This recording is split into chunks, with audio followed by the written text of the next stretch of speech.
Welcome to Amsterdam Writers Platform.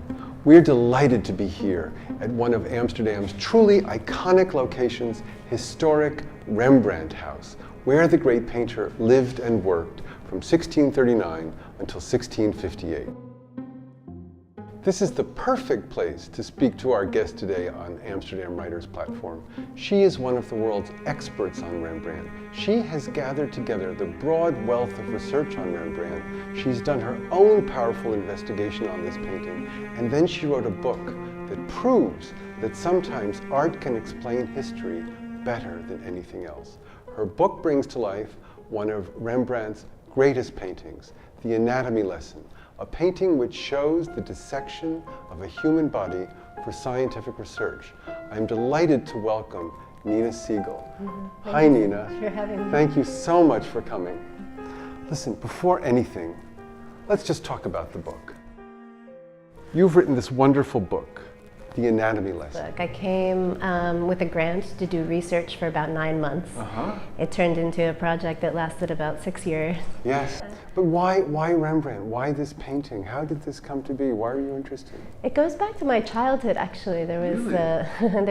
My dad came to Holland when he was right after medical school, and being a recent graduate of medical school, he was familiar with autopsies. So he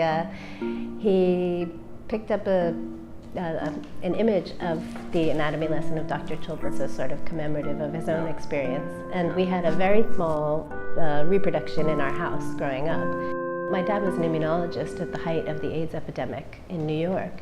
And he used to talk to me about the fact that he felt like a doctor in the dark ages because he could treat people but not save lives. Just looking at that image of this body on the table and all these men standing around looking like they have great authority, but you get the sense that they don't, I sort of felt like that was in a way a metaphor for what my dad was talking about. So it stuck in my mind, and of course since it was on the wall, and it's a very riveting painting. And you were a little girl, yeah, looking up at this body being exposed and these men looking at the inside of the body. Arm being torn apart, basically. And there are ways that if you look at it, you're not sure if the person is actually dead or alive sometimes, you know, or if you look at it a lot like I did as a child. So it really charged my imagination, and knowing very little about it, I of course made up narratives in my own mind about what it was. Well, not only that, but you've done your own research. Yes. You went into the basic sources here in the Netherlands to find out more about the guy who was being dissected, what his life was like, what led him to that moment. Yeah. It's fascinating. I just finished the book yesterday, I have to be honest with you. I loved the book. I really loved the book. And one of the things I loved about the book is the way it told the story. So what you've done, if I may say, you've taken the perspectives of the people in the life of the man who's being dissected, the woman he loved, a friend, the painter, the doctor, and you've told this story from all of their perspectives in the first person, showing the various facets of a person's life. How did you come to that approach? Because it's very, very effective. Thank you. I think that when I initially came here, my concept was to write a novel about the dead man in this painting. And there were a few facts that I knew about him when I came over, because it's documented everywhere that his name was Adrian Soon, and that he was a petty thief, and that he was dissected on the day that he was executed in Amsterdam here. Was that typical to use bodies from hangings? Yes, that was the way they did it. Most of the, here and in England also, they would use bodies fresh off the gallows. I see. And they kept detailed notes of who was dissected, so it was easy, well, anybody who looked could find in the city archives the name of the person. And then what I found was, with the help of a researcher who was familiar with the archives, was a document that listed his entire criminal history from when he was... Did he have a long criminal history? From about the age of 19 to about the age of 28 when he was executed. Of course, we don't know when he was really born, so that's a very approximate. But it started out with a purse snatching here in Amsterdam. And then when he was, I think, when he was about 19, and then he kind of moved around the country and did lots of little petty crimes, very small house breakings, stealing loaves of bread, things like that. And then he was repeatedly caught and whipped or branded. Or he was branded. When they banished him from a city, they would brand the symbol of the city on his body, so that everyone would know he wasn't. Right, exactly. But then he would show up back again. So he ended up acquiring a kind of folk status, I think, because he was known as Aris the Kid, basically. Right. Like Billy the Aris Kid. the Kid, yeah. And that's what I thought of Billy the Kid, And so I was very curious more and more about who this man was. And Rembrandt, of course, is a character. It's sort of, how could I write a book about this without writing Rembrandt into it? What kind of a guy was he? What did you find out about Rembrandt? Because he comes across in the book as sort of an odd duck, to be honest. Oh, yeah? Yes. Well, he was definitely an odd duck. I mean, he was a very individual character, of course, for all time. Yeah. He didn't care about mores or norms, it seems. I think he was a deeply ethical person, actually.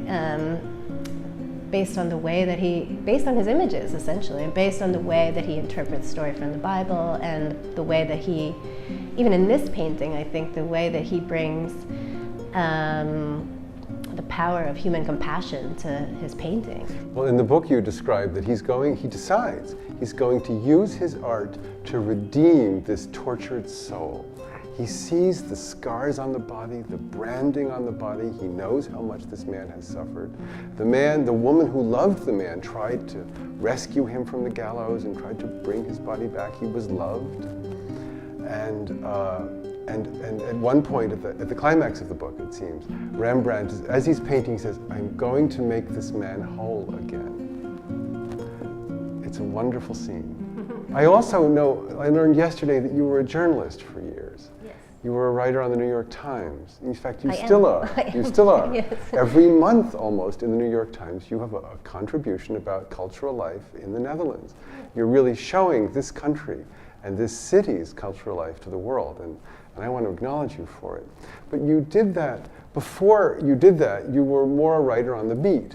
You were writing personal stories in New York City about people who lived in New York City. Yeah. And when I look at this book, I see a journalistic touch, to be honest. There's something about facts and capturing the essence of a situation quickly and efficiently that's in this book. Do you think that journalism has had a lot to do with your writing style? Oh, yeah. I think one of the things that interests me most about writing is the opportunity it gives you to learn about history and facts and life. So I think I like writing, but I get really involved in the research because I just love consuming history. It's a real contribution. You've made a real contribution to our knowledge of the period. And through your book, you've illuminated it through the work of art, as I mentioned before. You've made it true. I mean, this book is as much a work of history as it's a work of fiction, I think, in the reality that you convey. You also have a great skill for conveying the atmosphere of the time, the feeling for 17th century Amsterdam. And you do it by tying it to modern Amsterdam. At one point you say, if you squint your eyes just in a certain way, this is in your introduction, you can see in today's Amsterdam what it was like at the time. Do you find inspiration in modern Amsterdam? Yeah, absolutely. I mean, when I first moved here, I lived around the corner from this house. I lived on the outer side of Achterbergwal, which is it's actually, I never would have planned it, but it was equidistant from Dam Square to the Newmarkt, where the execution took place. So I was basically on the trail of Aris's body. And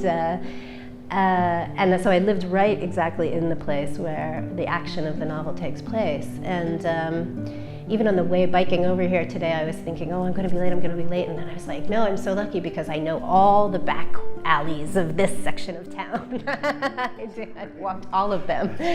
And not all, but many, many, many of the original buildings are still here. So, and I think this sort of the energy and feeling of the center of the city is still probably quite the same, in the sense that it's easy to project, I think, and also because I was seeped in this research for 2 years, really, you know, I kind of lived in this fantasy in my own mind of where I was, and didn't pay any attention to contemporary life very much for a while. Wow. Well, your book shows the results of your efforts.